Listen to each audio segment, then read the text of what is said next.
संध्याकाळी लॉगआउट व्हायला मला फारच उशीर झाला होता आणि अंशला भूक लागली होती आणि त्याला भूक लागली की मग मला खूप टेन्शन येतं.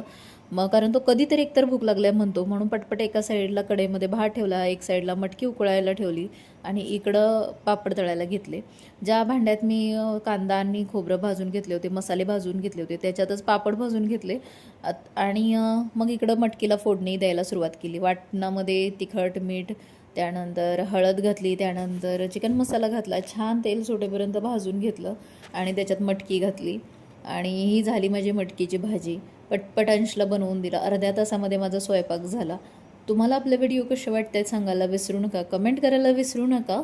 खूप लोकांचं म्हणणं आहे की कमेंट सेक्शन तुझा ऑफ का असतो, तर नाही, ते कधीतरी चुकून होतं माझ्याकडून आणि मी दिसत नाही असंही म्हणतात. तर मी कधी कधी म्हणजे एवढा वेळ नसतो, मी घाई गडबडीत व्हिडिओ शूट करते, त्यामुळे मी दिसत नाही. आणि सध्या तुम्हाला माहिती आहे की माझ्याकडे ट्रायपॉड नाही आहे. आता जे मला या मोबाईलसोबत मिळालेले ट्रायपॉड आहेत ना, ते एवढे मोठे नाही आहेत की जिथे आपणही पूर्ण दिसू. तुम्हाला व्हिडिओ आवडला तर सबस्क्राईब करा.